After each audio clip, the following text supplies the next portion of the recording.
کہ حضور نے فرمایا انہا ستکون فتنۃ، عن قریب ایک بہت بڑا فتنہ رونما ہوگا۔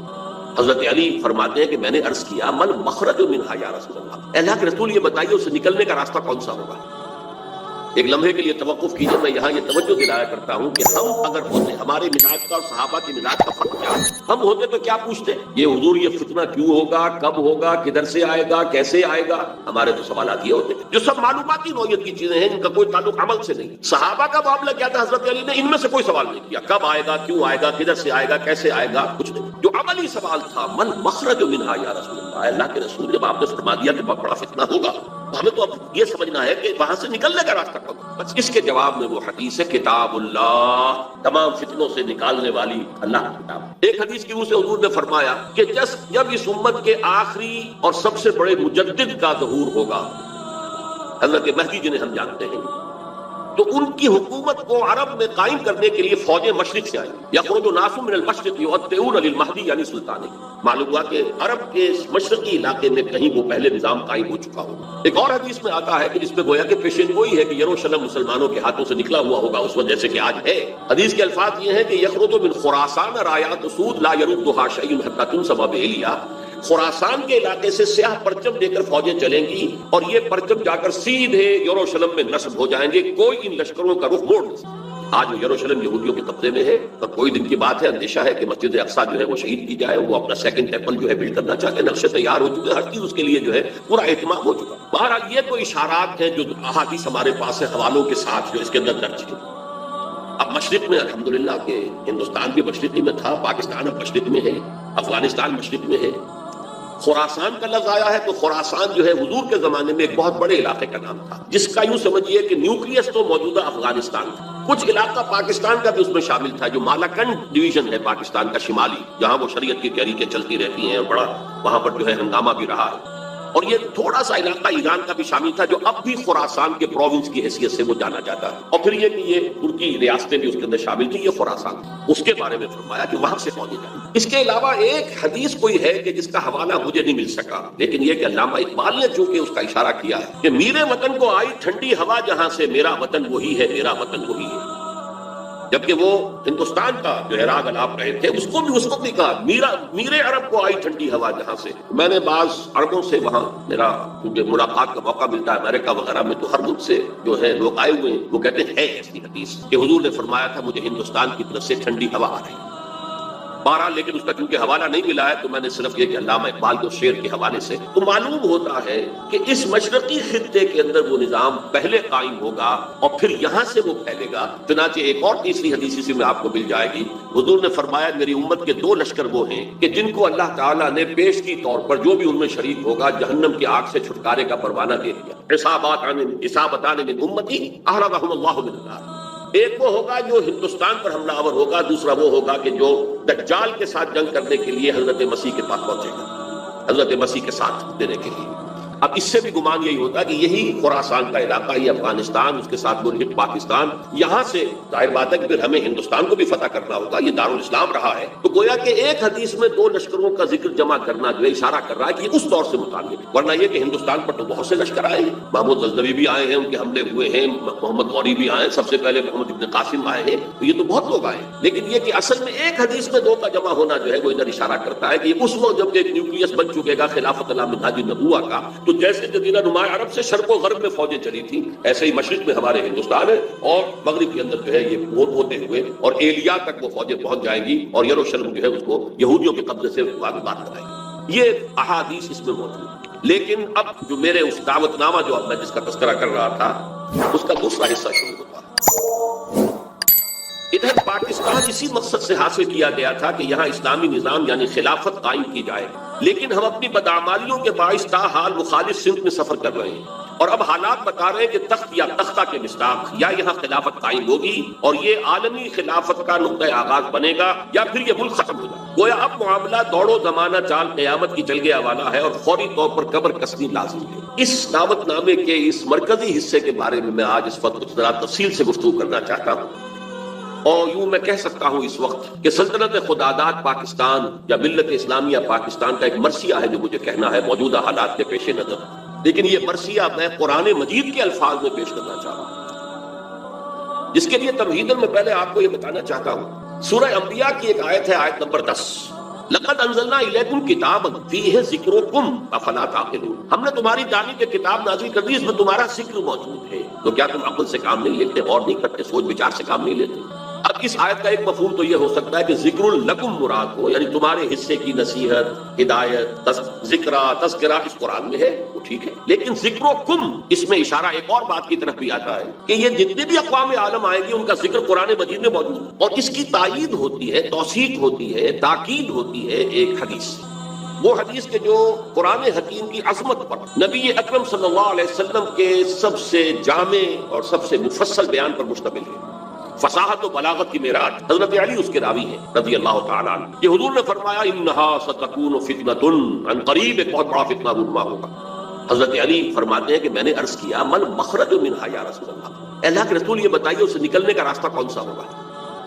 ایک لمحے کے لیے توقف کیجئے، میں یہاں یہ توجہ دلایا کرتا ہوں کہ ہم اگر ہوتے، ہمارے مزاج کا اور صحابہ کے مزاج کا فرق کیا ہے؟ ہم ہوتے تو کیا پوچھتے؟ یہ حضور یہ فتنہ کیوں ہوگا، کب ہوگا، کدھر سے آئے گا، کیسے آئے گا؟ ہمارے تو سوالات یہ ہوتے جو سب معلوماتی نوعیت کی چیزیں ہیں، ان کا کوئی تعلق عمل سے نہیں۔ صحابہ کا معاملہ کیا تھا؟ حضرت علی نے ان میں سے کوئی سوال نہیں کیا، کب آئے گا، کیوں آئے گا، کدھر سے آئے گا، کیسے آئے گا، کچھ نہیں۔ جو عملی سوال تھا من مخرج منہا یا رسول اللہ، اللہ کے رسول جب آپ نے فرما دیا کہ بہت بڑا فتنہ ہوگا، ہمیں تو اب یہ سمجھنا ہے کہ وہاں سے نکلنے کا راستہ کب؟ بس اس کے جواب میں وہ حدیث ہے کتاب اللہ، تمام فتنوں سے نکالنے والی اللہ کی کتاب، فیہ نبأ ما قبلکم وخبر ما بعدکم وحکم ما بینکم، اس میں تم سے پہلے جو لوگ گزرے ان کے حالات بھی ہیں تو سب جانتے ہیں، قوم نوح اور قوم ہود اور قوم عاد، اور نہ کس کس کا اقوام کا تذکرہ ہے، وخبر ما بعدکم، جو تمہارے بعد ہونے والا ہے اس کی خبریں بھی موجود ہیں، وحکم ما بینکم، اور جو بھی تمہارے مابین قیامت تک اختلافات رونما ہوں گے ان سب کا فیصلہ بھی موجود ہے۔ بڑی عظیم حدیث ہے، وَهُوَ الذِّكْرُ الْحَكِيمُ وَهُوَ الصِّرَاطُ الْمُسْتَقِيمُ وَهُوَ حَبْلُ اللَّهِ الْمَتِينُ لَا تَنْقَضِي عَجَائِبُهُ وَلَا يَشْبَعُ مِنْهُ الْعُلَمَاءُ وَلَا يَخْلُقُ عَنْ كَثْرَةِ الرَّبْ، اور آخری الفاظ تو بلاغت کی انتہا ہے، من قال به صدق ومن عمل به اجر ومن حکم به عدل ومن دعا الیہ ہدی الی صراط مستقیم، جس نے کوئی بات کہی اس قرآن کی بنیاد پر اس نے سچ کہا، جس نے عمل کیا اس کا اجر محفوظ ہے، جس نے کوئی فیصلہ کیا قرآن کی بنیاد پر اس نے عدل کیا، اور جس نے قرآن کی طرف بلایا اس کی ہدایت ہو گئی، کسی اور کی ہو نہ ہو اس کی ہدایت گارنٹیڈ ہے جو قرآن کی طرف بلانے والا۔ یہ حدیث ہے کہ جس میں خبر و ما بعدکم کے الفاظ موجود ہیں، بلکہ میں تذکرہ کر دوں یہ حدیث ایک اور شان سے وارد ہوئی ہے طبرانی کی معجم کبیر میں، وہاں یہ حدیث اس طور سے آئی ہے کہ حضرت جبرائیل نے حضور سے یہ فرمایا یا محمد امتک بعدک، اے محمد صلی اللہ علیہ وسلم یا آپ کی امت کا آپ کے بعد کیا بنے گا؟ حضور نے اس پر پوچھا من مخرج منہا یا جبرائیل، جبرائیل نے بات تو بہت اہم کہی ہے، ابھی تو میں ہوں انا بین اظہرکم، ابھی تو اے مسلمانوں میں تمہارے مابین ہوں، لیکن ایک وقت تو آئے گا، آخر دور نبوت کے خاتمے کی خبر حضور نے دی تھی تو کوئی آپ نے مثال کی خبر دی تھی، جانا ہے مجھے، انک میت وانہم میتون، یہ تو قرآن مجید میں تھا، لیکن اس کا حل کیا ہوگا؟ تب انہوں نے کہا ہے کتاب اللہ فیہ نبأ من قبلکم وخبر ما بعدکم وحکم ما بینکم، یہ پوری حدیث۔ یہ ایک اور ہی شان کے ساتھ یہ روایت ہے، باقی نئی حوالے سے آپ کے سامنے قرآن حکیم کی 6 آیات، اور عجیب یہ اس میں اتفاق ہے، سورہ اعراف کی آیات ہیں 175، 176، 177، اور سورہ توبہ کی آیات ہیں 100 نکال دیجئے، 75، 76، 77۔ یہ آئینہ ہے اس وقت میرے اور آپ کے لیے، ملت اسلامیہ پاکستان کے لیے، سلطنت خدا داد پاکستان۔ دیکھیے سورہ اعراف میں فرمایا وَاتْلُ عَلَيْهِمْ نَبَأَ الَّذِي آتَيْنَاهُ آيَاتِنَا فَانسَلَخَ مِنْهَا فَأَتْبَعَهُ الشَّيْطَانُ فَكَانَ مِنَ الْغَاوِينَ، اے نبی ان کو آپ اس شخص کی خبر سنائیے جسے ہم نے اپنی آیات عطا کی تھی، لیکن وہ ان سے نکل بھاگا، پھر شیطان اس کے پیچھے لگ گیا اور پھر وہ انتہائی گمراہ لوگوں میں سے ہو گئے۔ وَلَوْ شِئْنَا لَرَفَعْنَاهُ بِهَا، ہم چاہتے تو ان آیات کے ذریعے سے ان کی بدولت ہم اسے اور بلند کرتے، اس کا مقام، اس کا رتبہ اور اونچا، وَلَكِنَّهُ أَخْلَدَ إِلَى الْأَرْضِ، مگر وہ تو زمین کی طرف ہی بیٹھتا اور دھستا چلا، فَمَثَلُهُ كَمَثَلِ الْكَلْبِ، تو اس کی مثال تو کتے کی سی ہے، ان تحمل علیہ یلہث، اگر اسے دھتکارو، کوئی ڈھیلا، کوئی لکڑی اس کی طرف اٹھاؤ مارنے کے لیے، تب بھی وہ ہانپتا رہتا ہے، ان تترکو یلہث، زبان اس کی نکلی ہوگی، اس سے راج ٹپک گئی ہوگی، چھوڑے رکھو گے تب بھی۔ ذالک مثل القوم الذین کذبوا بآیات، یہی مثال ہے اس قوم کی کہ جس نے اپنے رب کی آیات کو جھٹلایا۔ فقصص القصص، تو اے نبی آپ یہ واقعہ بیان کر دیجئے، لعلہم یتفکرون، شاید کہ وہ غور کریں، سوچ بچار سے کام لیں۔ ساء مثلا القوم الذین کذبوا بآیات اللہ، بری ہے مثال اس قوم کی جس نے اللہ کی آیات کو جھٹلایا، وانفسہم کانوا یظلمون، اور وہ اپنے اوپر خود ظلم کرنے والے ہیں۔ اب میں اس کی زیادہ تفصیلی تفاصیل میں نہیں جاؤں گا، اگرچہ ایک رائے یہ بھی ظاہر کی گئی ہے کہ یہ کسی شخص معین کا تذکرہ نہیں ہے بلکہ یہ ایک مثال ہے جو اللہ دے رہا، لیکن یہ بات صحیح نہیں ہے۔ وَاتْلُ عَلَيْهِمْ نَبَأَ وَاضْرِبْ لَهُم مثلاً سے بات ہوتی تو اس کا امکان تھا، یہاں تو خبر سنا دیجیے اے نبی اس کی خبر۔ اور اس میں حضرت عبداللہ ابن عباس رضی اللہ تعالی عنہما سے کئی جو ہے اقوال مروی ہیں کہ یہ شخص بلعام بن بعورہ تھا۔ تو جو کتابیں گنتی ہے نمبرز تورات کی، اس میں شخص کا ذکر موجود ہے۔ یہ کنعانی تھا، بعض لوگوں کے نزدیک اسرائیلی تھا، لیکن بہت عابد و زاہد، بہت اونچے مقام پر صاحب کرامت بزرگ جسے کہا جاتا ہے۔ الذی آتیناہ آیاتنا سے مراد یہاں پر کچھ لوگوں نے لیا ہے کہ علم کتاب اسے دی گئی تھی، وہ بات میرے نزدیک صحیح نہیں ہے، بلکہ آیات کہا گیا معجزات کو بھی، جس طرح اللہ اپنے انبیاء کو آیات، ہم نے آیات بینات دے کر رسولوں کو بھیجا، ایسے ہی ہے کہ کوئی بہت عابد زاہد کوئی ہو، عابد مقداد اور زاہد مقداد، تو اللہ تعالیٰ اسے کرامتیں عطا کرتا ہے، میں کوئی شک نہیں ہے۔ کرامات الاولیاء حق، اس میں کسی شک و شبہے کی گنجائش نہیں ہے۔ اللہ تعالیٰ کی بزرگی کے قدر کے لیے، اظہار کے لیے وہ ایسے خلق عالم واقعات ظاہر کرتا ہے۔ تو باکرامت بزرگ تھا، لیکن پھر وہ جو دنیاوی خواہشات کی طرف ایسا متوجہ ہوا کہ اس کی ساری نیکی، ساری اس کی بزرگی، ساری روحانیت ختم ہو کر رہ گئی، وہ انتہائی پاتال میں گیا۔ بعض مفسرین نے حضور کے دور کے دو اشخاص کا ذکر بھی کیا ہے۔ امیہ ابن ابی صلت ایک بہت بڑا شاعر تھا کہ جس کی اشعار میں توحید رچی بسی ہوئی تھی، توقع یہ تھی کہ تو حضور کا سب سے بڑا جو ہے وہ سپورٹر بن جائے گا، لیکن نہیں، مخالف ہو گیا۔ اسی طریقے سے ابو عامر راہب تھا، جیسے ورقہ ابن نوفل مکے میں تھے، تو وہ جا کر جو ہے وہ شام میں انہوں نے عیسائیت اختیار کی اور وہ بہت بڑے عالم تھے، کانا یکتب التوراۃ بالعبرانیہ۔ اسی طرح یہ ابو عامر خزرجی تھا اور یہ بھی عیسائی ہو گیا تھا، شام میں رہا، اور پھر یہ بہت بڑا زاہد اور عابد اور عالم شخص تھا، لیکن یہی بدترین دشمن ہو گیا محمد رسول اللہ کا، جبکہ ورقہ ابن نوفل نے جو ہے حضور کی تصدیق کی تھی جب حضرت خدیجہ رضی اللہ تعالی عنہا لے کر گئی تھی حضور کو ان کے پاس۔ بہرحال میرے نزدیک یہ بلعام بن بعورہ ہی کا تذکرہ ہے جو ہو رہا ہے کہ وہ بہت با کرامات بزرگ تھا، لیکن زمینی خواہشات دو سب سے نمایاں، بطن پیٹ کھانے کو مانگتا ہے، یہ انسان کی بہت بڑی دشمنی، اس لیے کہ ظاہر بات ہے جو پریزرویشن آف دی سیلف ہے، اپنے بقا کے لیے اسے غذا چاہیے، لیکن اس کے ساتھ کٹخارا بھی لگا ہوا ہے، یہ اس کے ساتھ اضافی شے ہے۔ اور دوسری ہے جنسی خواہش، شہوت، پریزرویشن آف دی اسپیشیز، اپنی نسل کو برقرار رکھنے کے لیے۔ یہ دونوں جو ہیں حرصیں انسان کے اندر جب یہ اعتدال سے بڑھتی ہیں تو تباہی کا ذریعہ بنے۔ لیکن یہاں نوٹ کیجئے کہ ایک شخص جسے اللہ نے اپنی آیات عطا کی، صاحب کرامت بزرگ تھا، لیکن وہ اس سے نکل بھاگا، اور یہاں فرمایا پھر شیطان اس کے پیچھے لگ گیا، اور یہ بہت اہم نکتہ ہے، یعنی اولا نہیں شیطان کے اغوا سے کوئی شخص جو ہے وہ گمراہ ہوا کرتا۔ قرآن مجید میں صاف یہ بات آئی ہوئی ہے، ان عبادی لیس لک علیہم سلطان، دیکھو تمہیں ہم مہلت تو دے رہے ہیں، قیامت تک کے لیے تمہاری زندگی طویل ہوگی، اور تم ہمارے بندوں کو جس طرح چاہو گمراہ کرنے کی کوشش کرتا، لیکن تمہیں اختیار کوئی حاصل نہیں ہوگا، اختیار اسے حاصل نہیں۔ تو جو شخص خود اپنی جو ہے داخلی غلط تقاضوں کے تحت غلط راستہ اختیار کرتا ہے، پھر شیطان اس کے پیچھے لگ جاتا ہے، وَأَتْبَعَهُ الشَّيْطَانُ، تو شیطان اس کے پیچھے لگ گیا، فَكَانَ مِنَ الْغَاوِينَ، پھر وہ ہمارے ہاں جو کولوکیل لینگویج میں پھر برے کو گھر تک پہنچا کر رہتا ہے، وہ پھر آخری درجے تک پہنچا کر ہی وہ بس کرتا ہے، تو اس درجے تک بلعام بن بعورہ پہنچ گیا۔ وَلَوْ شِئْنَا رَفَعْنَاهُ بِهَا، ہم چاہتے تو اسے اور بلند کرتے، اس کے اور مقام اونچا ہوتا، وَلَكِنَّهُ أَخْلَدَ إِلَى الْأَرْضِ، وہ تو زمین میں دھستا چلا گیا۔ زمین سے مراد وہی زمینی خواہشات، نفسانی خواہشات۔ فَمَثَلُهُ كَمَثَلِ الْكَلْبِ، اس کی مثال کتے کی۔ اب کتا وہ جانور ہے حیوانات میں، پیٹ اور جنس دونوں شہوتیں اس میں انتہا کو پہنچ، لہذا چاہے خوب پیٹ بھرا ہو، کسی صاحب کا یا کسی نیم کا کتا ہو، خوب گوشت کھا کے گھر سے نکلا ہو، لیکن پھر بھی وہ باہر جائے گا تو ہر شے کو سونگے گا کہ شاید کوئی کھانے کی چیز ہو۔ یہ اس کی یعنی سمجھ جبلت کے اندر تھا، یہاں تک کہ آپ اس کو ٹھیکا ماری مارنے کے لیے وہ اس کو بھی سونگے گا کہ شاید اس میں کوئی کھانے کی کوئی شے موجود ہو، چلے گا بھی تو ادھر ادھر ہوتا ہوا سونگتا ہوا، اور وہ اپنی شرمگاہ کو چاہتا رہتا۔ دونوں جو حرصے ہیں اس کے اندر انتہا، اور اس کا پھر ظہور کیا ہوتا، زبان ہر وقت نکلی ہوئی ہے، ہانپ رہا ہے، ہر وقت ہانپ رہا ہے، پیٹ بھرا ہو تب بھی ہانپ رہا ہے، اور پیٹ خالی ہو تب بھی ہانپ رہا ہے، تھکا ہوا تب بھی ہانپ رہا ہے، کھڑا ہوا تب بھی ہانپ رہا ہے، زبان نکلی ہوئی ہے اور اس کے اندر سے رال ٹپک۔ یہ مثال دی ہے، جیسے قرآن مجید میں گدھے کی مثال بھی آئی، مثل الذین حملوا التوراۃ ثم لم یحملوها کمثل الحمار یحمل اسفارا، مثال اس قوم کی جس کو ہم نے تورات عطا کی تھی، حامل تورات بنائی گئی تھی، وہ قوم پھر اس نے اس کا حق ادا نہیں کیا، اس گدھے کی سی مثال ہے جس پر کتابوں کا بوجھ لگا، ایسے یہ گدھے کی مثال دی گئی ہے۔ اس کے بعد فرمایا ذالک مثل القوم الذین کفروا، یہ صرف ایک فرد کا معاملہ نہیں ہوتا، پوری قومیں بھی اس تمثیل پر پوری اترتی ہیں، اور اسی ڈسکرپشن کے اوپر وہ پوری اترتی ہیں۔ کذبوا بآیاتنا، جو ہماری نشانیوں کو جھٹلاتے ہیں، فقصص القصص،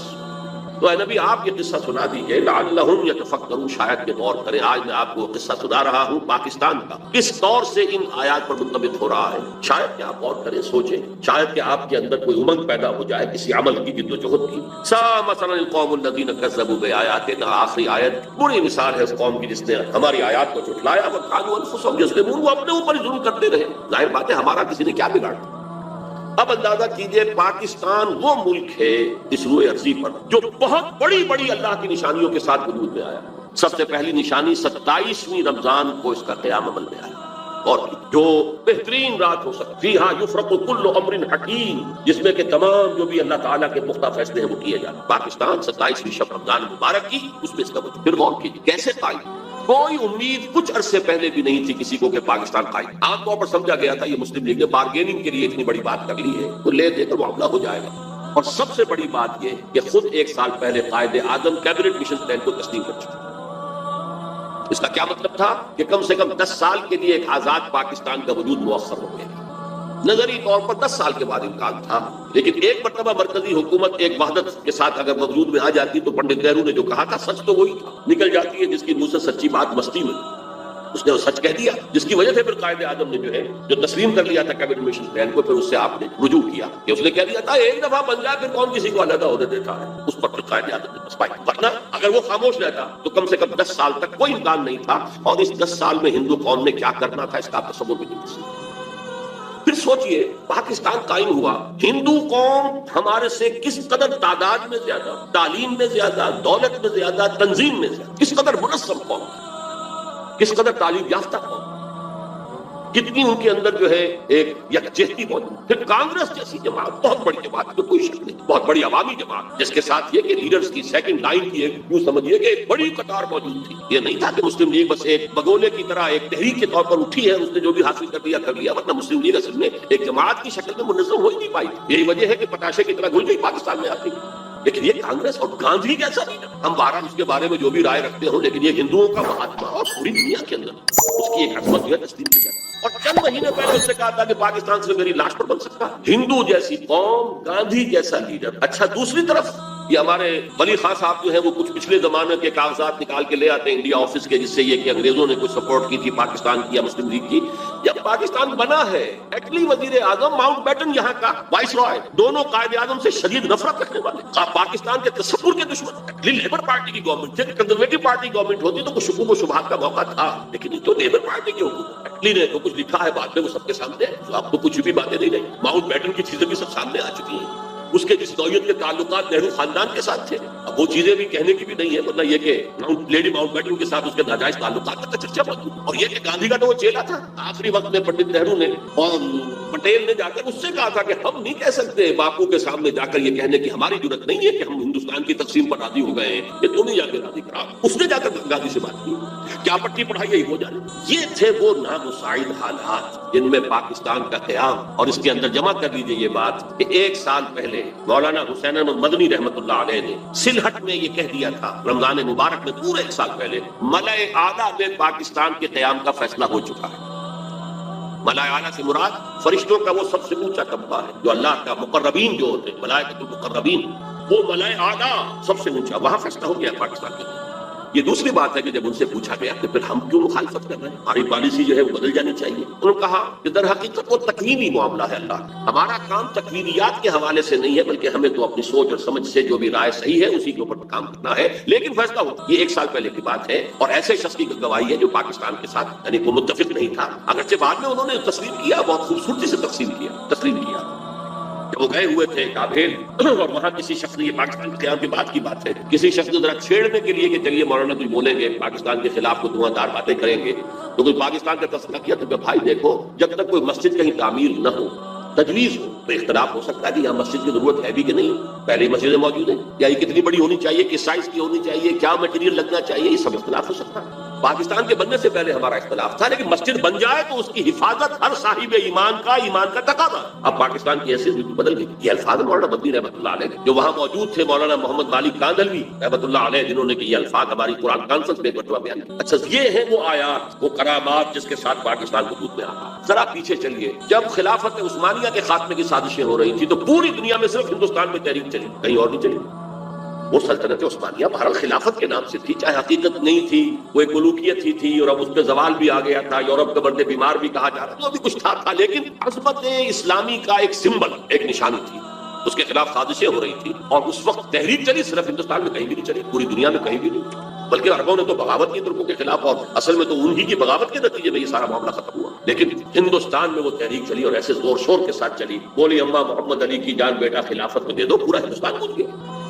ذرا اس سے بھی پیچھے جائیے، دیکھیے ختم نبوت کے بعد سب سے بڑا منصب مجددین امت ہے، کہ جو سنن ابی داؤد کی روایت کے دوسرے ان اللہ یبعث فی هذه الامه علی راس کل 100 عام من یجدد لها دینا،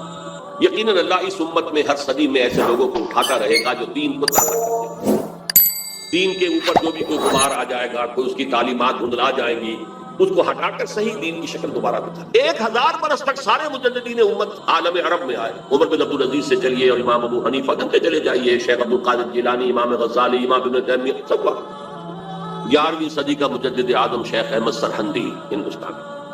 12ویں صدی کا مجدد اعظم شاہ ولی اللہ دہلوی ہندوستان، 13ویں صدی کا مجدد اعظم سید احمد بریلوی ہندوستان، 14ویں صدی کا مجدد اعظم شیخ الہند نصیر مالٹا ہندوستان، اور مزید برآں علامہ اقبال جیسا مفکر، مولانا مودودی جیسا مصنف، مولانا الیاس جیسا مبلغ پوری دنیا نے کہیں نظر دیا، ان کی تحریکیں جو ہے پوری دنیا میں چھا گئی، سلسلہ نقشبندیہ مجددیہ پوری دنیا میں چلا گیا، پورے ترکش بیلٹ میں وہی ہے، وہ امام شامل ہوں یا اس وقت جو چیچنیا کے معاملات ہیں، یا پورے ترکستان کے اندر یہی خود یہ افغانستان میں وہی سلسلہ نقشبندیہ مجددیہ، ان کے صدر بھی تھے مجددی۔ پھر شاہ ولی اللہ ہی کے در حقیقت علم کا یہ ظہور ہے کہ جو پورا افغانستان میں جو مدارس کہاں کے پڑھے ہوئے لوگ ہیں یہ طالبان، وہی دیوبندی مدارس ہے کہ جو شاہ ولی اللہ کے علوم کا وارث بنے،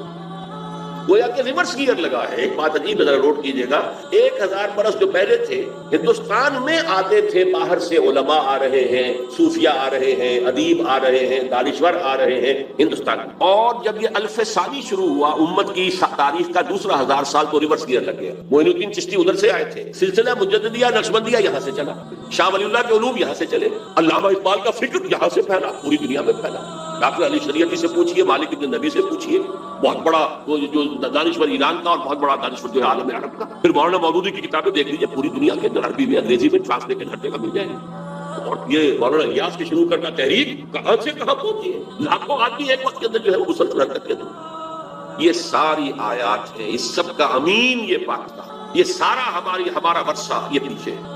11ویں صدی، 12ویں صدی، 13ویں صدی، 14ویں صدی، اور پھر یہ کہ پاکستان وجود میں آیا 27ویں کو، یہ پاکستان ہندو اور انگریز دونوں کی مخالفت کے الگ رغم قائم،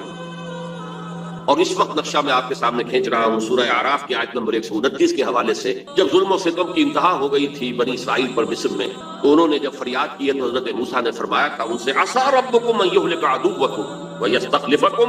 فِي الْأَرْضِ فَيَنظُرَ كَيْفَ تَعْمَلُونَ،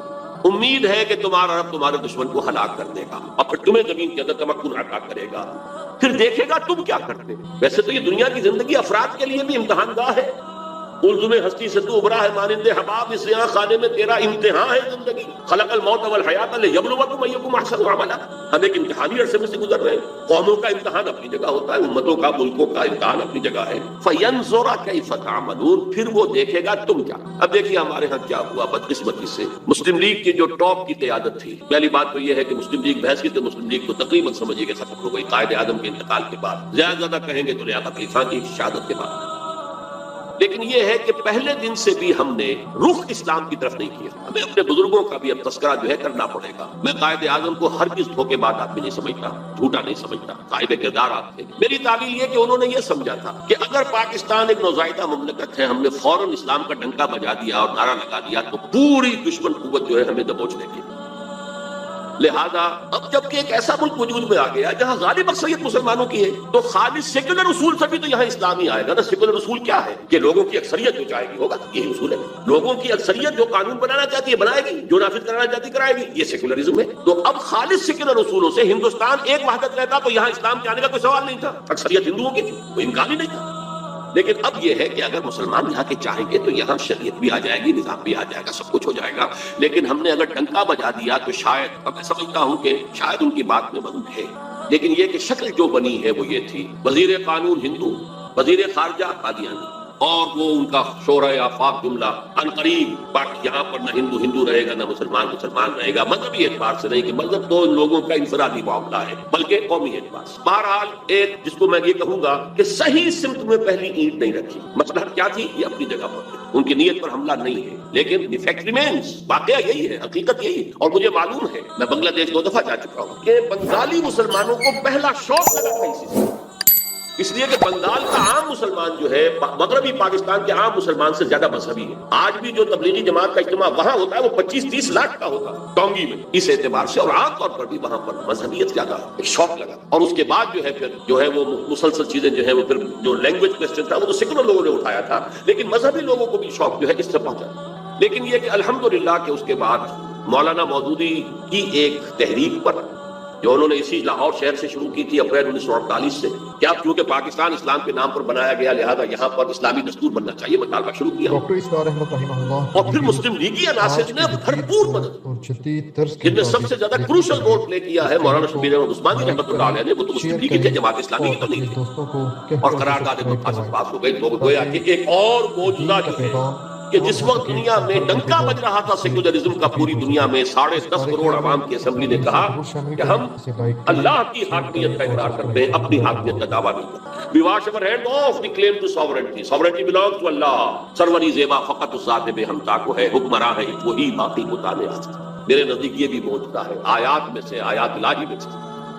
پھر جب کچھ لوگوں نے، سیکولر مائنڈڈ لوگوں نے شور مچایا کہ کس کا اسلام ہوگا یہاں پر، شیعہ کا، سنی کا، دیوبندی کا، بریلوی کا، تو تمام مطالب چوٹی کے علماء نے 22 نکات دستور سازی کے متفق علیہ دے دیے، یہ ایک اور موجودہ۔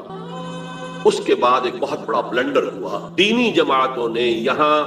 کشاکش اقتدار میں شریک ہو کر انتخابات میں آ کر اسلام کو ایک پارٹی ایشو بنا کر اور بیڑا غرق کیا۔ لیکن یہ کہ بہرحال اس کی داستان باقی میں بیان نہیں کرنا چاہتا، نتیجہ جو نکلا، غلطی کس کی تھی، کتنی تھی، کوتاہی کس کی تھی، کتنی تھی، لیکن نتیجہ یہ ہے کہ آج ہم بیٹھتے چلے گئے زمین کی طرف۔ آج 52 برس گزرنے کے بعد، 27 برس پہلے تو ہماری پیٹھ پر ایک کوڑا پڑ گیا، ملک 2 لخت ہوا، 93,000 ہمارے قیدی ہندو کے ہاتھ میں گئے، جن پر کہیں 600 کہیں 800 کہیں 1000 برس حکومت کی تھی۔ ہمارے جرنیل نے اپنا ریوالور پیش کیا اپنے ہاتھ سے، ذلت کی انتہا۔ لیکن اس کے بعد سے ہوتے ہوتے آج ہم کہاں پہنچ گئے؟ دیوالا ہمارا نکلا ہوا ہے، ہماری جان IMF کی مٹھی میں ہے، امریکہ ہمارا بلجاؤ ماوا ہے، جو کچھ کل دل میں ہوا ہے، ذلت کی انتہا ہو گئی۔ اگرچہ آرمی چیف اب بھی کہہ رہا ہے کہ وہ ایک بہت بڑا جو ہے عسکری فتح تھی، ہوا کیا ہے؟ اس کا مطلب یہ ہے کہ ہم نے ڈکلیئر کر دیا کہ ہم بھارت کے مقابلے میں کھڑے ہونے کے اہل نہیں ہیں، ہم بھارت سے جنگ نہیں کر سکتے۔ ضربت علیہم الذلۃ والمسکنۃ وباؤوا بغضب من اللہ، یہ حال اس قوم کا آج ہو گیا۔ نظام جو کر وہی سودی نظام، وہی سارے معاملات، وہی جاگیرداری جو انگریز چھوڑ چکے ہیں۔ ہاں اگر کوئی اضافہ ہوا ہے تو بے پردگی میں، فحاشی میں، عریانی میں اضافہ ہوا، باقی سب کچھ وہی، قوم قومیتوں میں تقسیم ہو گئی، ہانپ رہا ہے، کتے کی طریقے سے ہانپ رہا ہے پورا ملک۔ ہانپتا کانپتا ہمارا وزیر اعظم پہنچا ہے واشنگٹن، اور جا کر جو اس نے ملاقات کی ہے اور خود ریکویسٹ کر کے بڑی مشکل سے، جبکہ وہی جو ہے صدر واجپئی کو بلا رہا ہے، وہ کہتا نہیں آ رہا۔ یہ حال ہمارا ہو گیا، یہ بے عزتی، یہ توہین، یہ تسلیم،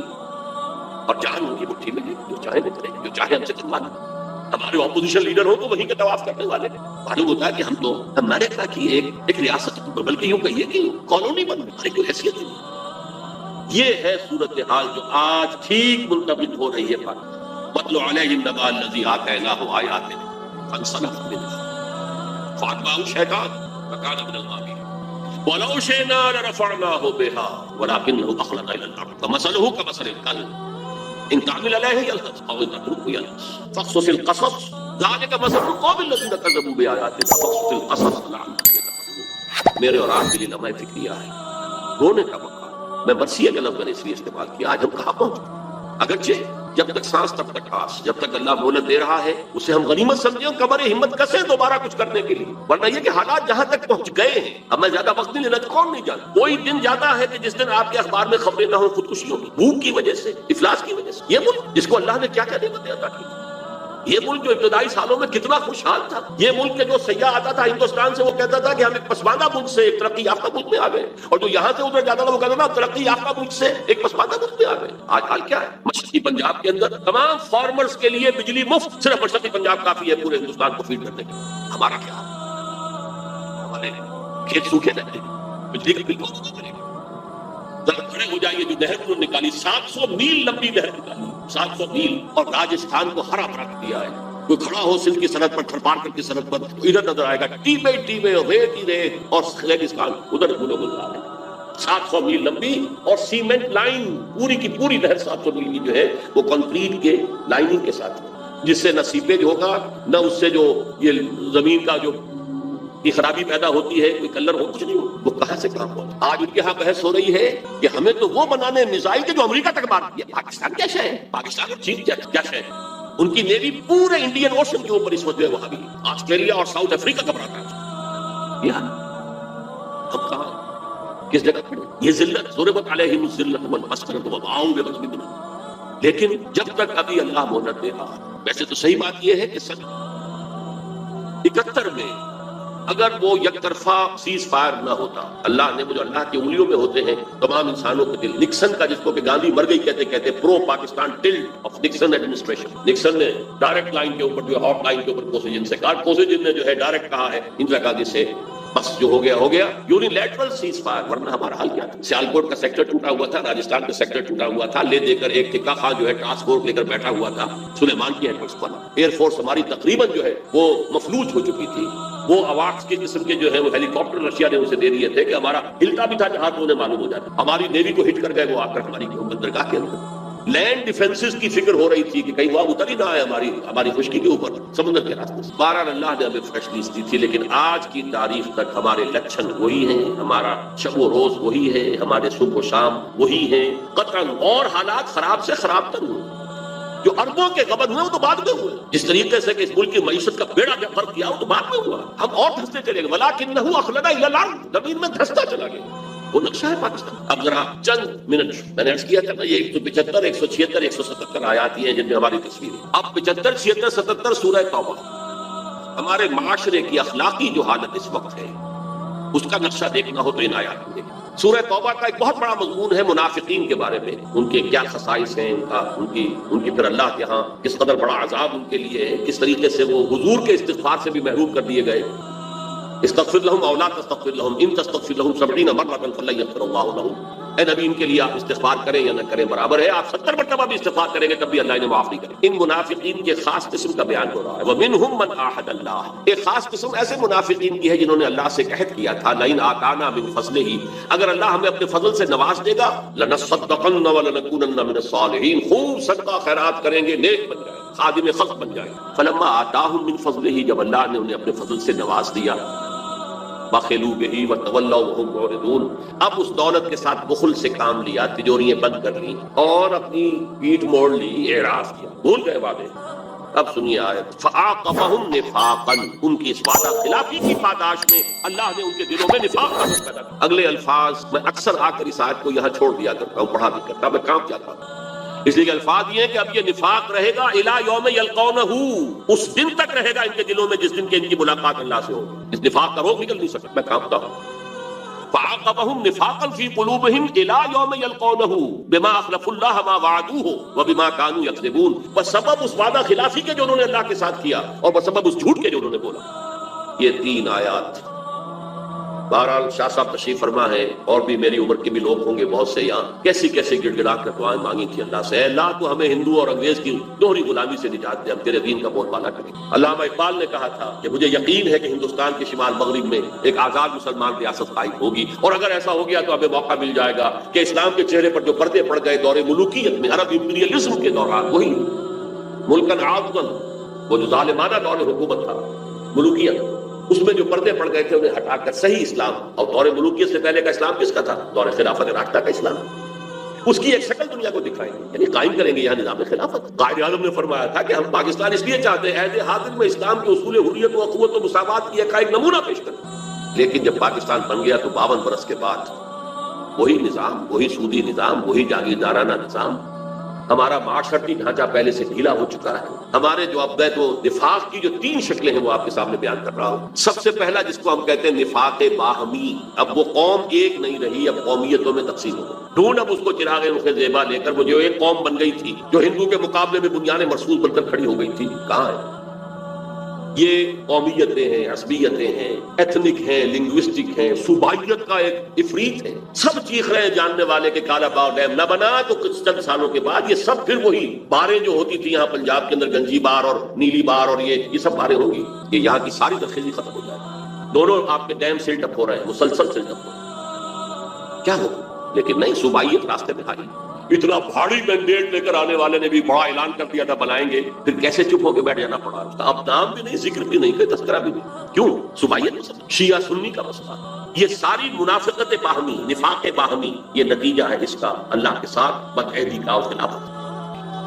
سب سے بڑی بات یہ کہ جو اخلاق کا دیوانہ نکلا، مالیات کا جو دیوانہ نکلا وہ تو سب کے علم میں ہے، لیکن اخلاق کا جو دیوانہ نکلا، اور اس کے لیے دو حدیثیں میں آپ کے سامنے رکھتا ہوں۔ حضور نے فرمایا، اور یہ متفق علیہ روایت ہے، بخاری اور مسلم دونوں کی، حضرت ابو ہریرہ سے، آیت المنافق ثلاث، منافق کی 3 نشانیاں، اور مسلم شریف کی روایت میں اضافی الفاظ ہیں، وَإِن صَامَ وَصَلَّى وَزَعَمَ أَنَّهُ مُسْلِمٌ، خواہ وہ شخص نماز پڑھتا ہو، روزہ رکھتا ہو اور اپنے آپ کو مسلمان سمجھتا ہو، لیکن اگر یہ 3 چیزیں ہیں تو کٹر منافق ہے۔ جب بولے جھوٹ بولے، اذا حدث کذب، واذا وعد اخلف، وعدہ کرے تو خلاف ورزی کرے، واذا اؤتمن خان، جب امانت امین بنایا جائے تو خیانت کرے۔ دیکھ لیں، الا ماشاءاللہ، الا ماشاءاللہ، جو قوم کی اکثریت کا حال ہے وہ یہ ہے کہ جو جتنا بڑا ہے اتنا ہی بڑا جھوٹا، اتنا ہی بڑا وعدہ خلاف، اتنا ہی بڑا خائن اور غبن کرتا۔ اربوں کے غبن ہے، تو جاننے والے بتاتے ہیں کہ 32 بلین کا ہم پر قرض ہے اور 60 بلین ہمارا ویپار گیا ہوا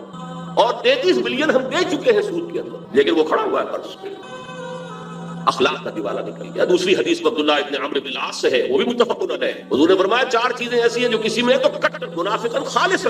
منافق ہے، اور اگر ان میں سے ایک ہے تو وہ ایک حصہ جو ہے نفاق کا اس کے اندر موجود ہے، جب تک کہ وہ اسے اپنے آپ کو پاک نہ کر لے۔ 3 چیزیں وہی ہیں جو پہلی حدیث میں تھی، چوتھی یہ کہ وَإِذَا خَاصَمَ فَجَرَ، جب کہیں جھگڑا ہو جائے تو فوراً جو ہے کوت کار پر اور گالی گلوچ پر اتر آئے، آپے سے باہر ہو جائے۔ دیکھ لیجیے، یارڈ اسٹک لے لیجیے ہاتھ میں، معاشرے کو ناپ لیجیے۔ میں بڑے دکھی دل کے ساتھ کہہ رہا ہوں، اس وقت روئے ارضی کی سب سے بڑی منافق قوم مسلمانوں نے پاکستان،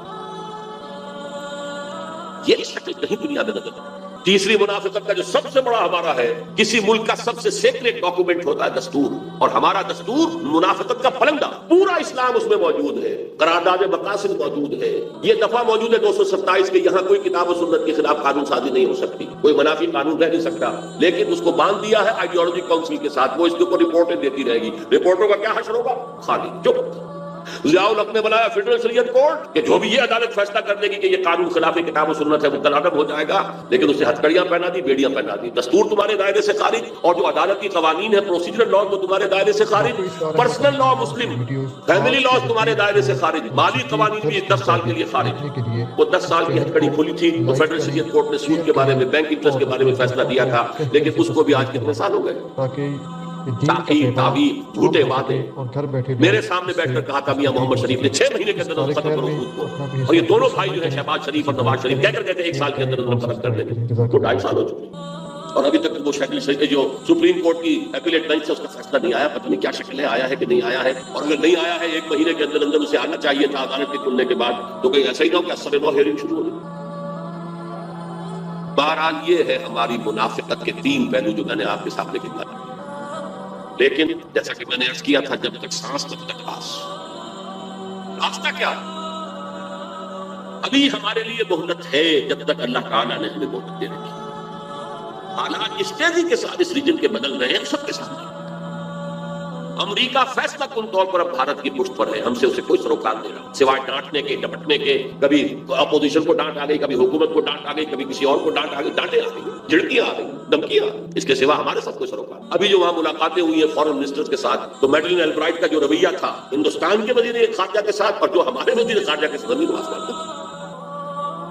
ان کو کاؤنسلنگ ہو رہی ہے ان کے لیے جو ہے۔ پھر یہ آج کی جو خبر ہے وہ یہ ہے کہ اب زیادہ مضبوط حکومت بی جے پی کی بن سکے گی۔ تقریباً جو ریزلٹس جو ہیں جو آئے ہیں، اب ان کی پوزیشن ایسی ہو گئی ہے کہ شاید انہیں، خیر وہ ایبسولوٹ میجورٹی بی جے پی کی تو نہیں، اس کے الائز کے ساتھ جو ہے، لیکن بہت مستحکم حکومت ہوگی، وہ اتنی باریک حکومت، اتنی کمزور حکومت نہیں ہوگی۔ اور بی جے پی کے عزائم جب تک ابھی وہ کچھ اپنے الائز کے لیے ساتھ بندھی ہوئی ہے، ایبسولوٹ میجورٹی اسے نہیں ملی ہے، تب تک تو اس نے کچھ چیزوں کو ابھی روک لیا، وہ الائز کے دباؤ پہ ہے۔ کامن سول کوڈ روک لیا، کشمیر کا اسپیشل سٹیٹس روک لیا، اور جو ان کے دل کی بات ہے وہ روک دی ہے۔ دل کی بات یہ کہ پاکستان کو ختم کرنا، لیکن یہ کہ ان کے انڈیویجول تو زبانوں پر آنا شروع ہو گیا۔ آج تک 50 برس میں کسی نے یہ نہیں کہا تھا جو اب کہا جا رہا، جو رخ ہے دنیا حالات کا اس کو اس نے پہچان لیا۔ بھارت پاکستان کے بغیر نامکمل، RSS کا یہ ڈکلیئرڈ گول ہے اپنے بھارت دوبارہ قائم کرنا اور پاکستان کا سفر، اور یہی نہیں ہندوستان کی پوری سرزمین کو پاک کرنا ان ملیچھوں سے، مسلمانوں سے، ڈکلیئرڈ۔ یہ ہے وہ ادھر جا رہا کس تیزی کے ساتھ، گریجولی وہ بی جے پی بڑھتے بڑھتے کہاں سے کہاں آ گئی، اور کہیں اسے ایبسولوٹ میجورٹی حاصل ہوگی تو جو حال ہوگا اسے سامنے رکھیے۔ لیکن جب تک ایسا نہیں، یہ بریدنگ سپیس اللہ تعالیٰ جب تک ہمیں دے رہا، اگر ہم قبر ہمت کسیں گے تو کچھ ہوگا۔ لیکن اب میں اجمالاً صرف یہ بتاؤں گا کہ نظام خلافت ہے، اس لیے کہ جیسا کہ آپ کے سامنے آ چکا ہے، میں نے یہاں 4 لیکچرز دیے تھے غالباً جنا ہال میں۔ نظام خلافت حقیقت میں کیا ہے، جب تک نبوت کا سلسلہ جاری تھا اس وقت تک کیا تھا، ختم نبوت کے بعد اس کی شکل کیا ہے جو خلافت راشدہ میں بنی، اب اس کی شکل کیا ہے۔ عبدالرزاق صاحب نے تو صرف وہی ذکر کیا ہے کہ اب اگر نظام خلافت قائم ہوگا تو اس کا سیاسی نظام کیا ہوگا، معاشی نظام کیا ہوگا اور سماجی نہیں۔ میں نے تو اس سے اصولی بحث کی۔ خلافت اصل میں اسے کہتے ہیں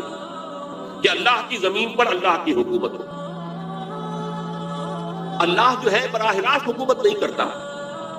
جب تک نبوت جاری تھی جو انبیاء ہوتے تھے وہی اللہ کے خلیفہ ہوتے تھے، اس لیے کہ ان کے پاس حکم آ رہا ہے۔ جیسے وائس رائے ہوتا تھا دہلی میں بیٹھا ہوا، ہمارا بادشاہ یا ہماری ملکہ تو انگلستان میں ہوتی تھی، وائس رائے ہوتا تھا۔ ان دونوں کے درمیان ربط کیا تھا، جو حکم وہاں سے آئے گا ہز میجسٹیز گورنمنٹ، ہر میجسٹیز گورنمنٹ کا، وہ تو اسے نافذ کرنا ہے وائس رائے کو، اس پر دور و چرا نہیں کر سکتا۔ جہاں کوئی حکم وہاں سے نہیں آیا، یہاں لوکل اپنے حالات کو دیکھ کر جو بہترین اس کی رائے بنے گی، اپنے ججمنٹ اپنے اجتہاد سے فیصلہ کر سکتا ہے۔ یہ خلافت ہے، یہ وائس ایجنسی ہے۔ ہمارے لیے تو بہت آسان ہے کہ 1947 سے پہلے جو نظام تھا تقریباً 100 برس جو رہا ہے وہ کیا ہے، 90 برس نظام رہا ہے 1857 سے 1947 تک۔ اس سے پہلے تو ایسٹ انڈیا کمپنی تھی، لیکن اس کے بعد 1857 کے بعد سے یہ خلافت کا نظام تھا۔ وہ جب تک نبوت چل رہی تھی نبی ہی نمائندہ تھا تو نبی ہی خلیفہ تھا۔ اسی لیے کہا گیا یا داؤد انا جعلناک خلیفۃ فی الارض، اے داؤد ہم نے تمہیں زمین میں خلافت عطا کی، جو حکم ہمارا آئے گا اس کو نافذ کرو، بات ختم ہو گئی۔ جہاں ہمارا حکم نہیں ہے اپنا بہترین ججمنٹ استعمال کرو، فاحکم بین الناس بالعدل، لوگوں کے درمیان عدل سے کام کرو۔ جب تک نبی، اسی لیے ایک حدیث میں ہے کہ کانت بنو اسرائیل تسوسہم الانبیاء کلما ہلک نبی خلقہ نبی، 1400 برس تک تقریباً تاج ٹوٹا ہی نہیں، بنی اسرائیل میں کوئی نہ کوئی نبی ہر وقت موجود رہا۔ بنی اسرائیل کے سیاسی معاملات، قومی معاملات انبیاء کے ہاتھ میں ہوتے تھے، جیسے کسی نبی کی ہلاکت ہوتی تھی دوسرا نبی اس کی جگہ ہو جاتا تھا۔ حضرت داؤد کا فوت ہوئے، حضرت سلیمان وہ بھی نبی تھے، یہ بھی نبی تھے، یہ بھی خلیفہ تھے، وہ بھی خلیفہ تھے۔ چنانچہ جو مدینے میں پہلی ریاست بنی ہے اور جو پھر پورے جزیرہ نما عرب کو محیط ہو گئی 10 سال کے اندر اندر، اس کا خلیفہ کون تھا؟ خلیفہ تھے محمد رسول اللہ صلی اللہ علیہ وسلم۔ یہ لفظ آپ کے لیے استعمال نہیں ہوگا، لیکن ظاہر بات امیر المومنین کون تھے اس وقت؟ محمد رسول اللہ صلی اللہ علیہ وسلم۔ خلیفہ کون تھے؟ جیسے داؤد خلیفہ تھے، محمد رسول اللہ خلیفہ۔ اللہ کا جو حکم آیا آپ نے نافذ کیا، جہاں حکم نہیں آیا اپنی ثوابیت سے فیصلہ کیا۔ البتہ جب حضور پر نبوت ختم ہو گئی، اب اجتماعی خلافت کا دور شروع۔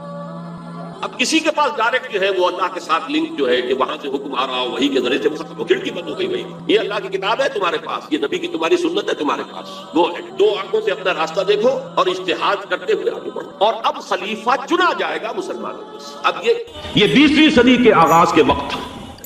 جسے ہم پورا کہتے ہیں مڈل ایسٹ، بلکہ صرف مڈل ایسٹ نہیں، پورا شمالی افریقہ سلطنت عثمانیہ کا حصہ تھا، خلافت عثمانیہ۔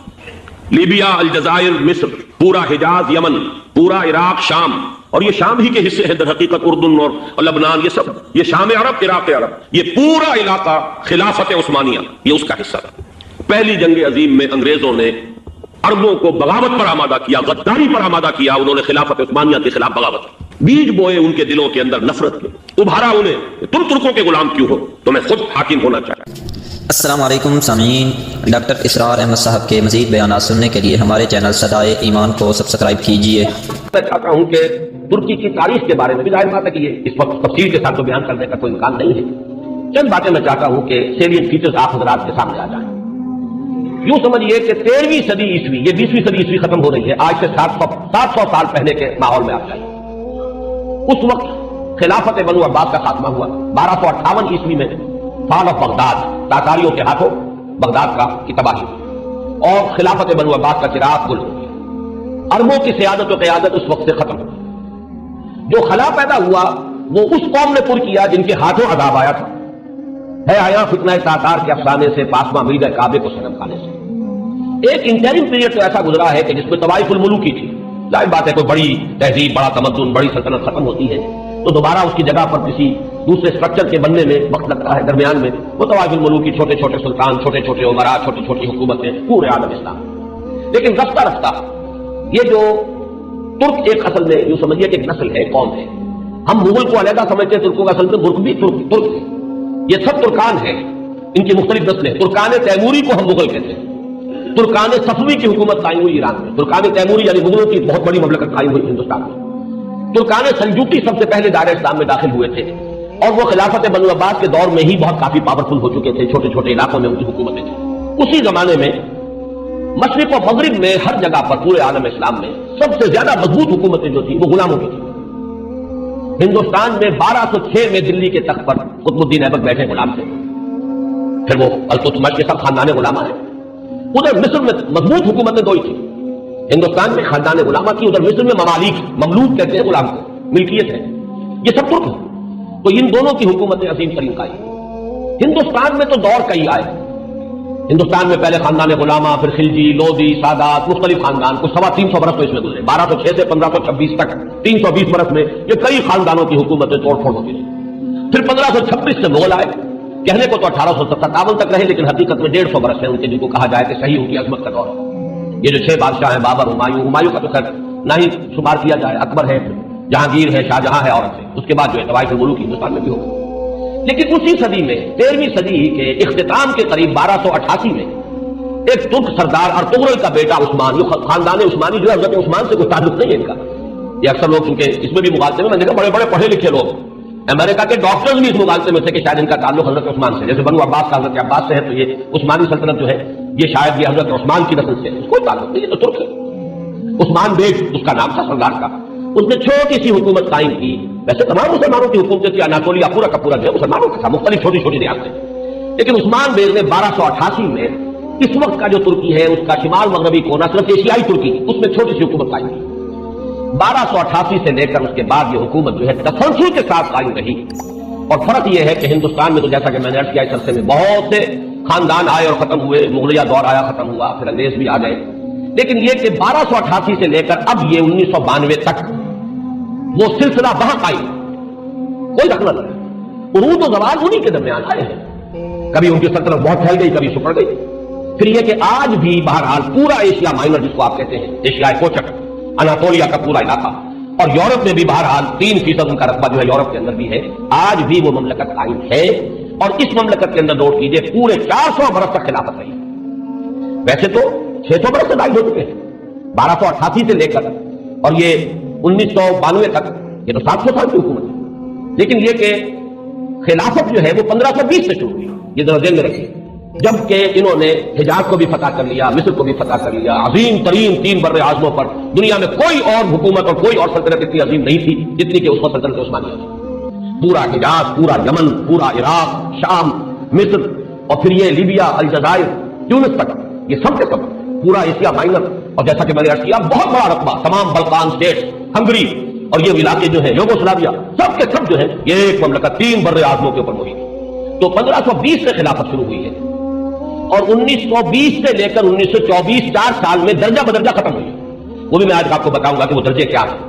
ایک دم ختم نہیں ہوئی، اس کے اندر کچھ وقت لگا ہے، 4 سال کے عرصے میں وہ نیچے گری ہے، 400 برس تک قائم رہی، اور 4 برس میں پھر وہ زمین ہوئی۔ اور خاص طور پر یہ پوائنٹ نوٹ کرنے کا ہے کہ بقیہ جو خلافتیں تھیں، خلافت بنو امیہ، خلافت بنو عباس، خلافت، ان سب کو تو چیلنج کرنے والے کوئی نہ کوئی سامنے آتے رہے۔ بنو امیہ کی خلافت کو چیلنج کیا پہلے حسین ابن علی نے رضی اللہ تعالی عنہما، پھر حضرت عبداللہ ابن زبیر نے رضی اللہ تعالی عنہما، پھر یہ کہ خلافت بنو عباس کو چیلنج کرنے والے حضرت زید، حضرت حسن کی اولاد میں سے رضی اللہ تعالی عنہ، پھر انہی کی اولاد میں سے ایک اور نفس زکیہ اٹھے جن کا نام اصل میں محمد ابن عبداللہ ہے، نفس زکیہ ان کا لقب ہے۔ تو ان خلافتوں کو چیلنج کرنے والے اٹھے ہیں، لیکن یہ بات نوٹ کر لیجئے پورے 400 برس میں پورے عالم اسلام میں ترکوں کی خلافت کو کسی نے چیلنج نہیں کیا، متفق علیہ خلافت پورے عالم اسلام نے، اگرچہ پورا عالم اسلام ان کی حکومت میں شامل نہیں تھا، خلافت کو مانتے تھے، جہاں کہیں کوئی حکومت بدلتی تھی وہاں سے منگواتے تھے اپنے لیے سند، اور پورے عالم اسلام میں خلیفہ کا نام دیا جاتا تھا سب کو۔ تو اس اعتبار سے یہ بہت ہی ایک غیر معمولی بات ہے، 400 برس تک خلافت کا جاری رہنا، اور وہ اس شان کے ساتھ کہ اس کو کسی وہ انڈسپیوٹڈ مجمع علیہ متفق علیہ خلافت رہی۔ اس میں سے ذرا میں چاہتا ہوں کہ تھوڑا سا جغرافیہ کا بھی آپ اپنے ذہن میں اور وہاں کا جو مسئلہ ہے وہ جما دیجیے۔ اناطولیہ وہ تو آپ نے نقشے کے اندر دیکھا ہوگا، کافی بڑا رقبہ ہے، اور اصل 97% ترکی موجودہ جو ہے وہ اسی میں ہے، 3% جو ہے یورپ میں ہے۔ اس کی آبادی کوئی 5.5 کروڑ ہے، آبادی کے لحاظ سے پاکستان کا نصف ہے تقریباً، اس میں سے 1 کروڑ کے لگ بھگ صرف ایک شہر استنبول ہے. پورا ملک سطح مرتفع ہے، نہایت زرخیز، سرسبز، شاداب، قابل دید، اونچائی نچائی، لیکن ہر جگہ پر آپ کو کہیں زمین ننگی نہیں ملے گی. دریا ہے بکثرت، جھیلیں ہیں بکثرت میٹھے پانی کی، اور ابھی ہم نے وہاں پر جو کچھ معلوم کیا، ہر شے ان کی اپنے ہاں موجود ہے، ہر اعتبار سے سیلف سفیشینٹ ہے. اللہ تعالیٰ نے اپنی نعمتوں کی بارش کس طرح کی ہے. 6 دن ہم نے اس میں گزارے ہیں صرف ایک شہر استنبول میں، اور یہ میں نے عرض کر دیا کہ وہ پورے ملک کی 1/5 آبادی تو وہی ہے. یہ شہر شاید دنیا کے اس اعتبار سے خوبصورت ترین شہروں میں سے ہوگا کہ یہ ایک تو یہ کہ نگینے کے طریقے سے یہ یورپ اور ایشیا سنگم ہے اس کا، جس پر واقع ایک سمندر ہے جو پورا ترکی کے اندر ہی ہے، بحر مارمورا، جسے ایک چھوٹی سی آبنائے ملاتی ہے بحیرہ اسود کے ساتھ، بلیک سی کے ساتھ، اس کو باسفورس کہتے ہیں. جنوب میں ایک لمبی سی گلی ہے پانی کی، ادرا دانیال ڈارڈنیلی، وہ ملاتی ہے اسے بحیرہ روم سے، لیکن بحیرہ مارمورا جو ہے پورا کا پورا وہ ترکی کے اندر ہے، یعنی یورپی ترکی اور ایشیائی ترکی کے مابین ہے. اور استنبول شہر جو ہے وہ بہت خوبصورت اور عظمت پارینہ اگر مسلمانوں کی دیکھنی ہو تو شاید دنیا کا کوئی اور شہر نہیں ہے کہ جو ہم اللہ جتنی عظیم مسجد ہے، عالی شان مسجد ہے، اگر اس وقت ان کی مینٹیننس نہیں ہے، برا حال ہے، خستہ حال ہے. حضرت ابو ایوب انصاری رضی اللہ تعالیٰ عنہ کا مقبرہ بھی بہت خستہ حالت ہے. اس کے ساتھ جو مسجد ہے، مغرب کی نماز ہم نے وہاں ادا کی ہے، لیکن یہ کہ نظر یہی آیا کہ صرف وہی لوگ تھے کہ جو وہ ڈاکٹرز کا پورا گروپ آیا ہوا تھا، مقامی آبادی بہت کم نہ ہونے کے برابر. اس اعتبار سے عظمت پارینہ دیکھنی ہو تب بھی جا کر دیکھیے، اور اسلام کی بیچارگی دیکھنی ہو تب بھی وہیں جا کر دیکھیے. یہ دونوں کنٹراسٹ آپ کو وہاں نظر آئیں گے کہ عظیم ترین مسجدیں وہاں ہیں. ہماری بادشاہی مسجد کو اپنے یعنی یوں سمجھیے کہ صحن کے رقبے کے اعتبار سے ہم کہہ دیتے ہیں دنیا کی سب سے بڑی مسجد ہے، لیکن وہ تو صحن ہے. باقی یہ کہ ان کے جو عظیم الشان ہال انہوں نے بنائے ہیں، جتنے عظیم جتنے بلند، ان کو دیکھ کر انسان حیران رہ جاتا ہے. سلطان محمد فاتح کی مسجد، سلطان سلیمان کی مسجد، ایک ایک مسجد ان میں سے جو ہے اپنی جگہ پر عظمت کا بہت بڑا نشان ہے. اگرچہ جیسا کہ میں نے کیا اس وقت حالت جو ہے ان کی اکثر و بیشتر خستہ ہے. ایک دن کے لیے ہم برسا، ایک شہر برسا اس وقت کہلاتا ہے، یہ بروسا ہے پرانا، بے رے واو صاد ہے. اور جب سلطان ارطغرل کے بیٹے سلطان نے عثمان نے جب سلطنت قائم کی تھی تو پہلا دارالخلافہ یہی تھا. یہ ایشیائی حصے میں ہے، تقریباً کوئی 150-200 میل کا فاصلہ ہوگا استنبول سے. وہاں کے حالات مختلف ہیں. وہاں سلطان بایزید یلدرم کی بنائی ہوئی مسجد جو ہے بہت عالیشان ہے، اور اس وقت بھی وہ بہت آباد ہے. ہم حیران ہوئے وہاں دیکھ کر کہ وہاں ایک ظہر کی نماز ہم نے پڑھی ہے 2 دن قبل، لیکن محسوس ہوتا تھا کہ جمعے کی نماز، ظہر کی اذان سے پہلے کثیر تعداد کے لوگ موجود ہیں. اتنا کنٹراسٹ بھی شاید دنیا میں آپ کو کہیں نظر نہ آئے کہ استنبول کا حال وہ ہے کہ حضرت ابو ایوب انصاری کی مسجد جو ہے وہ بھی ویران پڑی ہوئی ہے رضی اللہ تعالیٰ عنہ. لیکن یہ کہ برسا کے اندر جا کر آپ دیکھیے تو وہاں پر یہ ہے کہ ظہر کی نماز ایسا محسوس ہے کہ جمعے کی نماز اذان سے پہلے نصف مسجد بھری ہوئی ہے. اس کے بعد جو ہم نے دیکھا ہے ان کا جوش و خروش اور پاکستانیوں سے نہایت محبت وہ بھی وہی نظر آتی ہے، استنبول میں نہیں. استنبول تو ہر اعتبار سے مغربی تہذیب کے اندر بری طریقے سے جو سمجھیے کہ پوری طرح گم ہو چکا ہے. وہاں آپ محسوس نہیں کر سکتے کہ کوئی مسلمان نہیں ہے. باقی یہ کہ جیسا کہ میں نے ابھی عرض کیا تھا کہ اگرچہ اللہ تعالیٰ نے اپنی دولت جو ہے مادی دولت کے خزانے ہر طرح سے انہیں دیے ہیں، لیکن معاشی حالات نہایت ناگفتے میں ہیں. انفلیشن آسمان سے باتیں کر رہی ہے، کرنسی کی قیمت اس تیزی کے ساتھ گرتی ہے. وہ کچھ اعداد و شمار لے کے آئے ہیں میرے ساتھ، چونکہ چھوٹے بھائی برادر عزیز اقتدار احمد تھے. ندا میں انشاءاللہ تعالیٰ وہ چیزیں تفصیل سے آئیں گی فیکٹس اینڈ فگرز کے ساتھ کہ کس طرح ہر مہینے ان کی جو کرنسی ہے اس کی قیمت گر رہی ہے، اور کس طرح یہودیوں نے انہیں چنگل کے اندر لے رکھا ہے، اور پوری معیشت جو ہے یہودیوں کے قبضے میں ہے. ان کے ہاں ہر چیز کنزیومر گڈ بس اس کی کھپت ہے، جو خرچ کر دینے والی چیزیں ہیں، لباس ہے، مختلف چیزیں ہیں، ان کی محتاط بازاروں میں بھری نظر آئے گی. لیکن یہ ہے کہ ان کی جو یعنی یوں سمجھیے کہ شراب پانی کی طرح ایک عجیب کنٹراسٹ ہے. اس اعتبار سے خنزیر وہاں نہیں کھایا جاتا، لہذا یہ تو اطمینان ہوتا ہے آپ جہاں جا کے کھانا کھانے، آپ کو پتا ہے یہاں حرام چیز کھانے میں نہیں ہے، لیکن شراب پانی کی طرح پی جاتی. یہ بھی پتا. یہاں تک کہ واقعہ یہ ہے کہ ہمارا گائیڈ تھا، اس نے کہا بڑے ہی فخر کے ساتھ، ایک جگہ جب ہم جا رہے تھے حضرت ابو ایوب انصاری رضی اللہ تعالیٰ عنہ کی مسجد کی طرف سے ایک علاقہ بتایا، اور اس نے کہا یہ اتنے ریسٹورانٹ جو آپ کو نظر آ رہے ہیں یہ سب شراب اور ہر جگہ ہے، لیکن رمضان میں یہ سب بند ہوتے ہیں، رمضان میں ہم شراب نہیں پیتے. ہم نے کہا رمضان ہی میں نہیں پیتے تو یہ باقی شراب تو باقی تو پیتے ہیں. کسی نے پوچھ لیا کیا روز؟ ہاں روز پیتے. وہ بالکل کوئی اس کے اندر کوئی گلٹی کانشنس، کسی طرح کی کوئی انہیبیشن، کوئی کسی درجے کی کوئی شرمندگی ختم نہیں. لیکن رمضان میں یہ سب بند ہوتے ہیں رمضان کے اندر. تو میں نے کہا کہ اللہ کرے کہ یہ رمضان ہی پورا سال ہو جائے، کوئی ایسی شکل بن جائے کہ پورا سال ہر روز عید میں اس کے حلوہ خورت کرتے، اللہ کرے کہ پورا سال جو ہے وہ رمضانی کی شکل بن جائے تاکہ وہاں سے شراب کی لعنت کا خاتمہ. یہ 20ویں صدی کے آغاز کے وقت جسے ہم پورا کہتے ہیں مڈل ایسٹ، بلکہ صرف مڈل ایسٹ نہیں، پورا شمالی افریقہ سلطنت عثمانیہ کا حصہ تھا، خلافت عثمانیہ. لیبیا، الجزائر، مصر، پورا حجاز، یمن، پورا عراق، شام، اور یہ شام ہی کے حصے ہیں در حقیقت، اردن اور لبنان، یہ شام عرب، عراق عرب، یہ پورا علاقہ خلافت عثمانیہ یہ اس کا حصہ تھا۔ پہلی جنگ عظیم میں انگریزوں نے عربوں کو بغاوت پر آمادہ کیا، غداری پر آمادہ کیا، انہوں نے خلافت عثمانیہ کے خلاف بغاوت، بیج بوئے ان کے دلوں کے اندر نفرت کے، ابھارا انہیں، تم ترکوں کے غلام کیوں ہو، تمہیں خود حاکم ہونا چاہیے، تم کھڑے ہو جاؤ، ہم مدد کریں گے، تم بغاوت کرو، تم ان ترکوں کے خلاف ہماری مدد کرو، ہم تمہیں آزاد کر دیں گے، تم اپنے پاؤں پر خود کھڑے ہو جانا۔ یہ بہت ہی ہمارے لیے دردناک المیہ ہے اس پہلی جنگ عظیم کا۔ کرنل لارنس جیسا شخص، برطانوی استعمار، اور اس کے نتیجے میں عربوں نے بغاوت کی۔ اور اس قدر دردناک بات آپ کو بتا رہا ہوں، میں پہلی مرتبہ جب سن 62 میں حج کے لیے گیا مدینہ منورہ میں، ابھی وہ ریل کے انجن کھڑے ہوئے تھے۔ یہ ترکی کے زمانے میں، سلطنت عثمانیہ کے زمانے میں بغداد سے مدینے تک ریلوے لائن تھی۔ یہ پورا ایک عالم سلطنت عثمانیہ، سلطنت نہیں، خلافت عثمانیہ، پوری ٹرینیں جو ہے ترکوں کی اڑائی گئی، ہزاروں ترکوں کو شہید کیا گیا، یہاں تک کہ صحن حرم میں شہید کیے گئے سینکڑوں ترک۔ یہ جرم تھوڑے نہیں ہے، معمولی نہیں۔ آج جس کی سزا مل رہی ہے، معلوم ہونا چاہیے کہ وہ جرائم کون کون سے تھے۔ اب بھی جو لوگ گئے ہیں انہوں نے دیکھا ہوگا ترکی کا قلعہ موجود ہے اوپر پہاڑی کے اوپر، حرم کا جو سب سے بڑا دروازہ ہے باب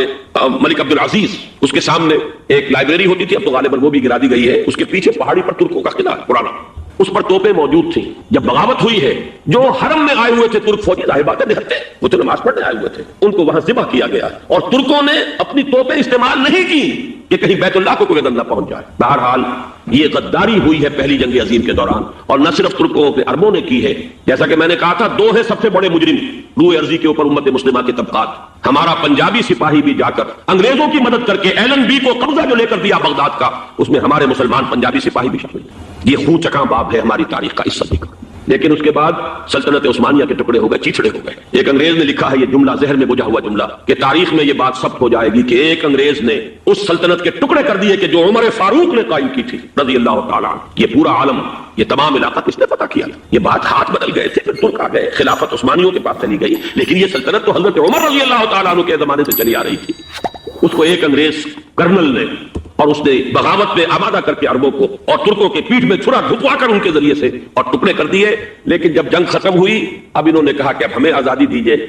تو اب انہیں معلوم ہوا کہ غداروں کو دنیا میں کیا ملتا ہے، ٹکڑے کر دیے گئے۔ یہ حصہ عراق یہ انگریز کے پاس رہے گا، شام کا یہ علاقہ یہ فرانسیسیوں کے پاس رہے گا، مصر پر انگریزوں کا تسلط رہے گا، لیبیا اطالویوں کے پاس رہے گا، لے دے کر یہ جو علاقہ تھا حجاز، کیونکہ وہاں کچھ تھا ہی نہیں، بوادن غیر ذی زرع، یہ عربوں کے پاس چھوڑ دیا گیا۔ اس وقت جو بادشاہ ہیں شاہ حسین اردن کے، ان کے دادا سب سے بڑے غدار وہی تھے، لہذا ان کو اس علاقے کی بادشاہت دے دی گئی۔ اس کے بعد نجد سے ایک تحریک اٹھی ہے، وہ سعودی جو خاندان ہے وہ نجد سے اٹھا۔ نجد میں اس وقت کچھ بھی نہیں تھا، وہ تو صرف ریت کے تودے تھے اور کچھ بھی نہیں، لہذا ادھر کسی استعماری قوت کو دیکھنے کی ضرورت ہی نہیں تھی۔ وہ تو بعد میں تیل برآمد ہوا، اس کی حیثیت ہو گئی، اور یہ امارات کا علاقہ جو ہے اس کی دنیا میں اب گویا کہ یوں سمجھیے کہ جو سب سے زیادہ اہم علاقے ہو سکتے ہیں روئے ارضی کے نقشے پر، ان میں سے ایک وہ ہو گیا، لیکن یہ اس وقت کی بات میں کر رہا ہوں، کوئی حیثیت نہیں تھی، لہذا اس کو چھوڑ دیا گیا۔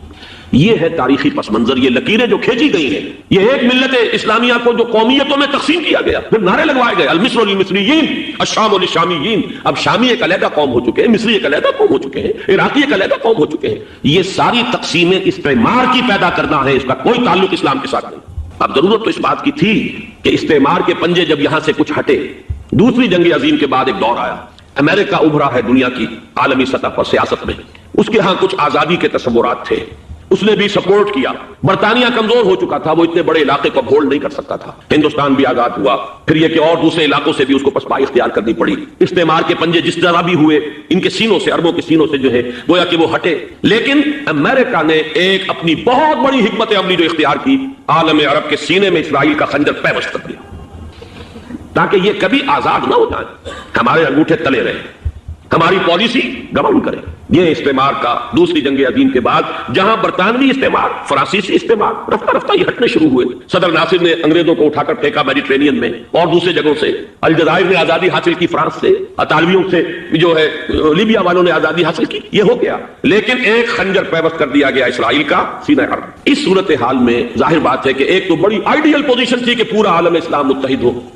لیکن وہ تو بہت دور کا خواب معلوم ہوتا ہے۔ علامہ اقبال سے بڑا کوئی نقیب نہیں ہے ملت اسلامی کی وحدت کا، ایک ہو مسلم حرم کی پاسبانی کے لیے نیل کے ساحل سے لے کر تابخا کے کاشور، لیکن انہیں بھی اپنے لیکچرز میں کہنا پڑا کہ اس وقت جو صورتحال ہے پورے عالم اسلام کی ایک وحدت بن جانا تو تقریباً ناممکن نظر آ رہا ہے۔ اگر کسی طرح ایک common wealth of Muslim nations وجود میں آ جائے تو بھی بڑی کامیابی ہوگی، لیکن اس سے بھی پہلے یہ تو زیادہ آسان تھا کہ عالم عرب ایک وحدت کی شکل اختیار کرے۔ یہ تو ایک قوم ہے، اکثر و بیشتر ایک نسل یا زیادہ 2 نسلیں کہتی تھی. شمالی افریقہ میں بربر نسل بھی ہے، باقی تو سب عربی. یہ پورا عالم ایک نسل، ایک زبان، پورے اتنے رقبے کے اوپر بولے جانے والی ایک زبان، یہ تو ایک ہو جائے. افسوس یہ ہے کہ اس کا ایک ہو جانا، ایک شخصیت ابھری تھی جو مذہبی مزاج کی شخصیت تھی، جو دینی مزاج کی حامل شخصیت تھی. اگر اس کی قیادت میں عالم عرب متحد ہو جاتا تو واقعتاً ایک بہت بڑا جو ہے مرحلہ وہ طے ہو جاتا پوری عالمی ملت اسلامیہ کی ایک وحدت اختیار کرنے کا. وہ شخصیت تھی شاہ فیصل شہید کی. اور اس لفظ کے ساتھ ہی آپ کے ذہن میں آ گیا ہوگا کیوں انہیں شہید کر دیا گیا، کس نے کیا کرایا، کہاں سے تعلیم حاصل کر کے آیا تھا وہ جس نے شہید کیا شاہ فیصل شہید کو. اس کی گردن پر کون سوار تھی، وہ یہودی لڑکی کے جس کے فوٹو بھی شائع ہوئے، ایک گردن پر اٹھائے کھڑا ہوا شہزادہ اپنی ایک یہودی دوست کو، لڑکی کو.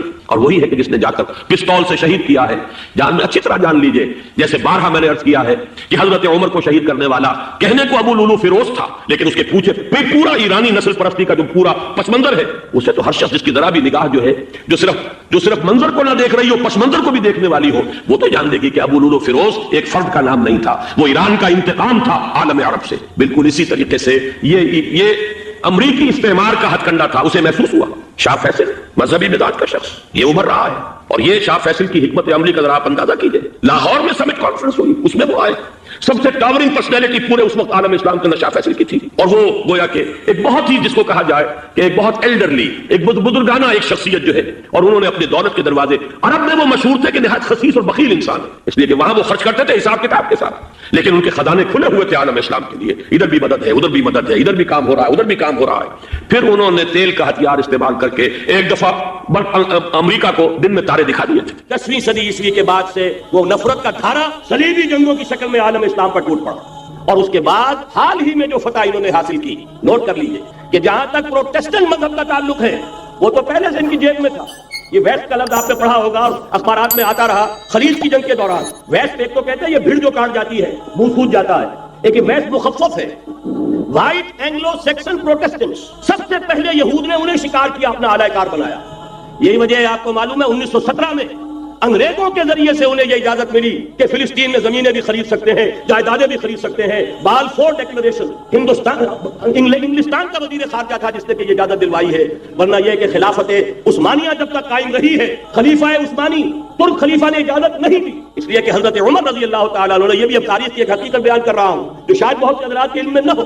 کہ جب یروشلم کے عیسائیوں نے سرنڈر کیا ہے یروشلم، حضرت عمر آئے ہیں، تشریف لائے ہیں مدینہ منورہ سے چارج لینے کے لیے. اس وقت جو ٹریٹی لکھی گئی ہے، جو معاہدہ ہوا ہے، اس میں وہاں کے یہودیوں، یہاں کے عیسائیوں نے طے کرایا تھا کہ یہاں آپ یہودیوں کو آباد ہونے کی اجازت نہیں دیں گے.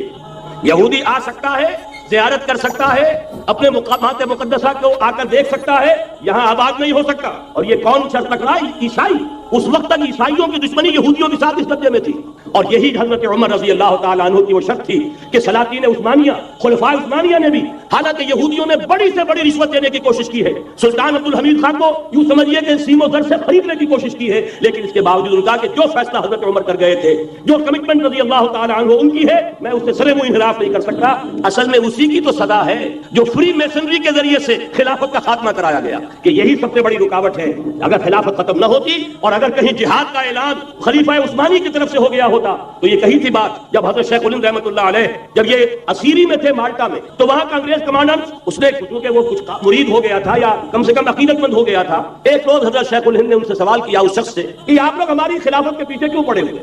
یہ تو بیمار، تم خود کہتے ہو یورپ کا مرد بیمار ترکی، آپ کو کیا ڈر ہے اس سے؟ آپ کیوں اس بیچاری خلافت کے در پہ ہیں؟ اس شخص نے جواب دیا تھا، مولانا اتنے بھول پن کے ساتھ بات نہ کیجئے، ہم بھی جانتے ہیں، آپ بھی جانتے ہیں، اگر کہیں خلافت عثمانیہ کی طرف سے جہاد کا اعلان ہو گیا تو پورے عالم اسلام سے لاکھوں مسلمان اپنے سروں سے کفن باندھ کر نکل آئیں گے. آج اس گئے گزرے دور میں بھی اس کمزور اور یوں سمجھیے کہ نام نہاد خلافت کے اندر اتنی جان ہے، اتنی طاقت، لہذا اس کو ختم کیا گیا. اور ختم کرایا گیا کن کے ذریعے سے؟ وہ جو مسلمان کہلاتے ہیں تھے فری میسن، مصطفیٰ کمال پاشا فری میسن، اور اس کے ذریعے سے انہوں نے سارے کام جو کروائے وہ در حقیقت اپنے سازشوں کے ذریعے سے اور مسلمانوں کو استعمال کر کے